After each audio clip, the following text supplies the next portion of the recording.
नमस्कार, मी अमृता दीक्षित. आम्ही ठाणेकर वृत्तवाहिनीमध्ये आपणा सर्वांचं स्वागत. एक दृष्टिक्षेप आतापर्यंतच्या ठळक घडामोडींवर.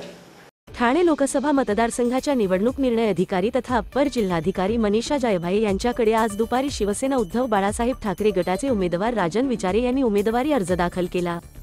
सोबत आमदार जितेंद्र आव्हाड, श्री विचारे यांच्या पत्नी सौ नंदिनी विचारे, मुलगी लतिका विचारे, धनश्री विचारे हे उपस्थित होते. साहेब, अर्ज दाखल करण्यासाठी निघालेले आहात, धर्मवीरांचा आशीर्वाद देखील घेतला, काय सांगा?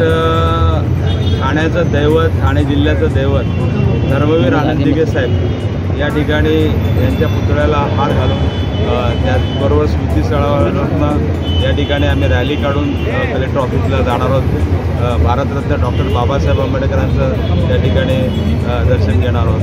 अशा पद्धतीने या महाराष्ट्राला, या देशाला ज्यांनी संविधान दिलं, ज्यांनी हिंदवी स्वराज्याची स्थापना केली, ते महाराष्ट्राचं आराध्यदैवत छत्रपती शिवाजी महाराज यांच्या साक्षीने या नवीन एक इतिहास घडवण्यासाठी आपण सर्व इंडिया महाविकास आघाडी या ठिकाणी वाटचाल करणार आहे. साहेब, आपण अर्ज भरायला निघालात, परंतु समोर कुणीही उमेदवार दिसत नाही.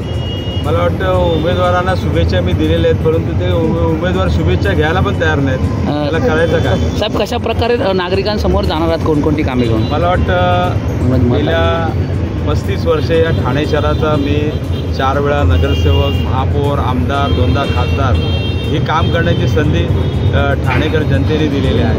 आणि तुम्ही बघितलं असेल, नवी मुंबई ची जनता असेल, मीरा भाईंदरची जनता असेल, गेली 10 वर्ष या ठाणे लोकसभेचा खासदार म्हणून केंद्र सरकार असेल, राज्य सरकार असेल, महानगरपालिका यांच्या माध्यमातून जी विकास कामं जी आहेत, उदाहरणार्थ ठाण्याचं railway station multi model hub या ठिकाणी आपण ते डेव्हलप करतो आहे.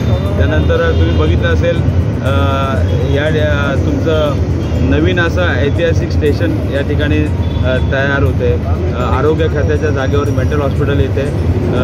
तुमचं नवीन स्टेशनाचं काम त्या ठिकाणी मंजुरी मिळालेली आहे आणि त्या कामालासुद्धा सुरुवात झाली असेल. दिघा स्टेशन नवी मुंबईतलं तयार झालेलं आहे.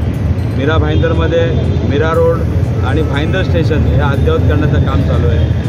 या ठिकाणी विविध कामं गेल्या 10 वर्षामध्ये केलेले आहेत. म्हणून मला नक्की खात्री आहे या ठिकाणची मीरा भाईंदरची जनता असेल, ठाण्यातली जनता असेल किंवा नवी मुंबईतली जनता असेल, ही नक्कीच या ठिकाणी परत तिसऱ्यांदा काम करण्याची संधी मला देईल.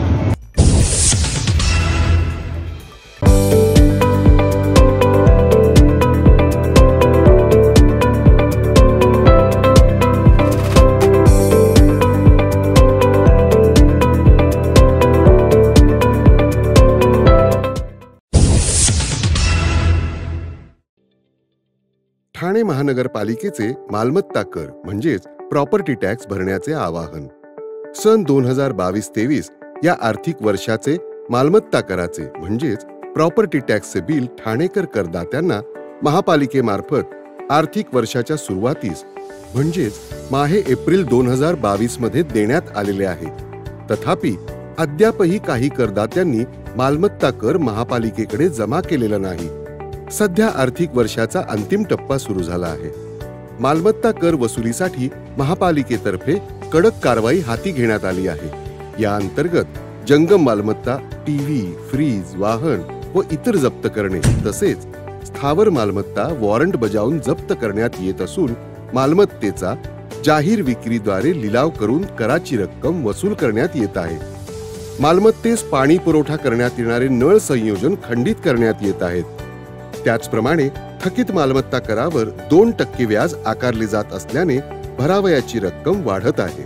आपला मालमत्ता कर propertytax.thanecity.gov.in या लिंकद्वारे तसंच गुगल पे, फोन पे, पेटीएम याद्वारे ऑनलाईन पद्धतीने करण्याची सुविधा उपलब्ध करून दिली आहे.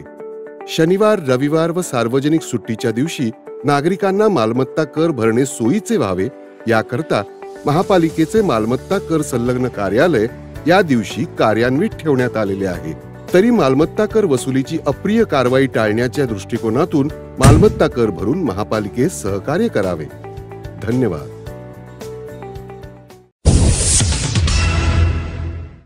ठाणे जिल्हा सामान्य रुग्णालयात उपचारार्थ दाखल केलेला रुग्ण दगावल्याने रुग्णाच्या नातेवाईकांनी दिव्यांग कर्मचाऱ्याला मारहाण केली। तसेच ब्रदरला रुग्णालयाच्या आवारात चाकूचा धाक दाखवला। त्याच्या निषेधार्थ शनिवारी रुग्णालयाच्या आवारात डॉक्टर आणि कर्मचाऱ्यांनी आक्रोश व्यक्त करत कामबंद आंदोलन केले। यावेळी आंदोलनकर्त्यांनी मारहाण करणाऱ्यांवर गुन्हा दाखल करून अटक करण्याची मागणी लावून धरली। पोलिसांनी बंदोबस्त वाढवण्याचे आश्वासन दिल्यानंतर पुन्हा डॉक्टर आणि कर्मचारी वर्ग काम रुजू झाले। मात्र या मारहाणीच्या घटनेनंतर रुग्णालयात भीतीचे वातावरण पसरले।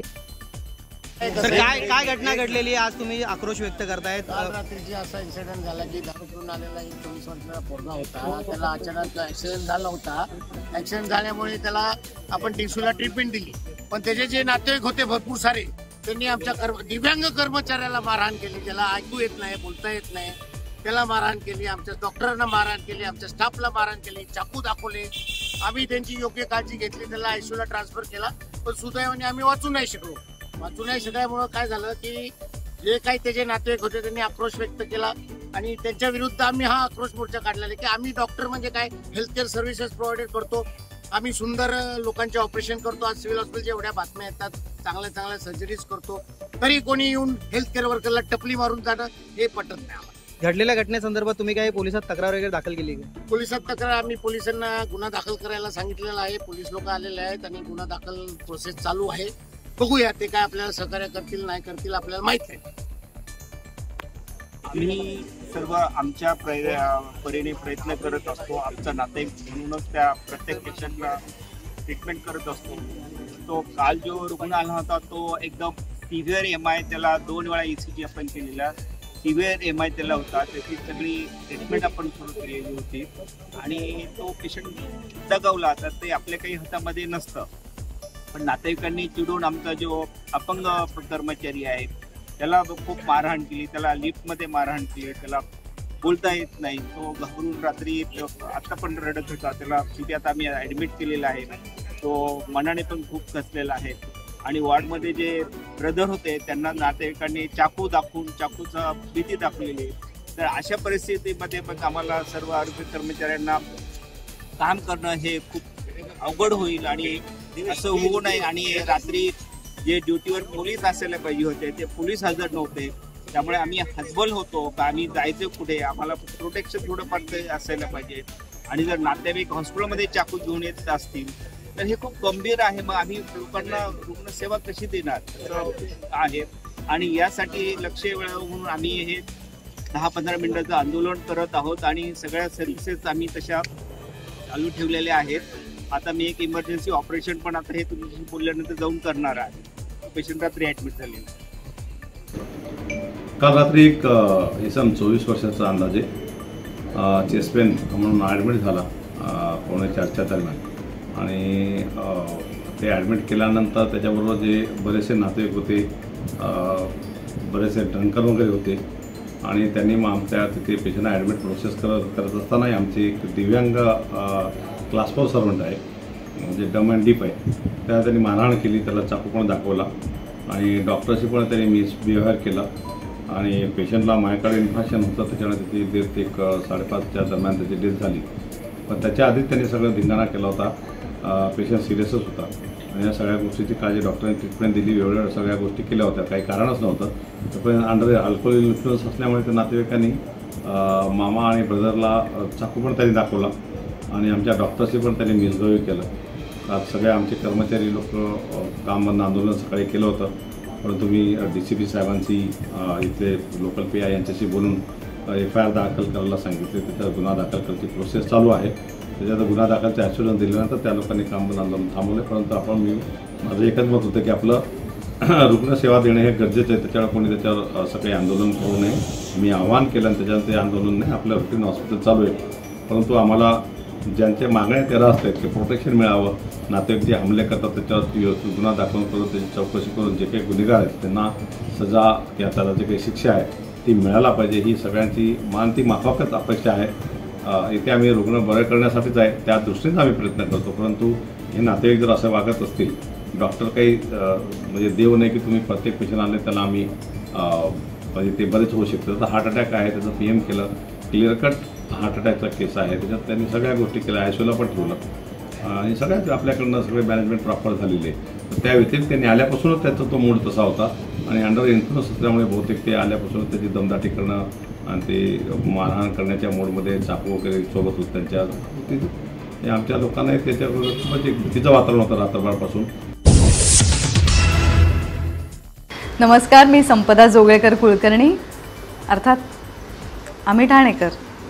माझा जन्म ठाण्यातला आहे, बेडेकर हॉस्पिटलमधला. माझी शाळा ठाण्यातली आहे, मोह विद्यालय. माझं कॉलेज ठाण्यातलं आहे, जोशी बेडेकर महाविद्यालय.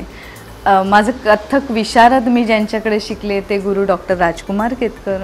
ठाण्यातच मी त्यांच्याकडनं प्रशिक्षण घेतलं. ठाण्यात माझ्या रंगायतन आहे, ठाण्यात माझ्या मोठमोठी थिएटर्स आहेत.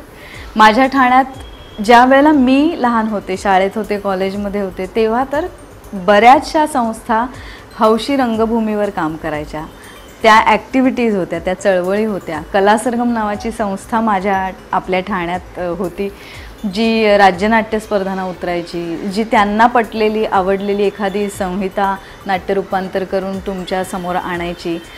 ठाण्यामध्ये खूप मोठी मैदान आहेत. त्याचा फायदा असा की ठाण्यात खूप भाषणं व्हायची, वेगवेगळी मोठमोठी व्यक्तिमत्व आपल्या इथे यायची आणि त्यांचं 7-8 दिवस अशी व्याख्यानमाला चालायची. ठाण्यामध्ये डॉक्टर आनंद नाडकर्णी आहेत, ठाण्यामध्ये डॉक्टर विजय बेडेकर आहेत, ठाण्यात डॉक्टर मंजिरी देव आहेत, ठाण्यात डॉक्टर अनिल काकोडकर आहेत. काहींची नावं माझ्याकडनं राहतील. ठाण्यात प्रवीण दवणे आहेत, ठाण्यात अशोक बागवेत आणि मी आहे. काय हवं अजून असं माझं ठाणं आहे. या ठाण्यात म्हणजे ह्या सगळ्यांची नावं घेण्याचं भाग्य मला मिळालं, कारण कदाचित ठाण्यात जर मला एखादा कथ्थक नृत्याचा क्लास नसता तर मी आळस केला असता. ठाण्यात जर गडकरी नसतं तर काय असतं स्टेज, असं कदाचित माझ्याकडनं झालं असतं. माझ्या घराजवळच उत्तमोत्तम व्यक्तिमत्व लेखक राहायचे. त्यांचा सहवास नसता मिळाला तर असतं काहीतरी शब्दांशी संबंधित काहीतरी लिहितात लेखक, असं मला वाटलं असतं. पण माझा जन्म योगायोगाने ठाण्यात झाला, पण या ठाण्याने मात्र माझं सोनं केलं. अजूनही मला बरेचदा विचारतात, खूप श्रीमंत झाल्यावर तुम्ही कुठे जाणार? ठाण्यात. कारण ठाणं ही माझी कर्मभूमी, जन्मभूमी, रंगभूमी सुद्धा आहे. आम्ही ठाणेकर.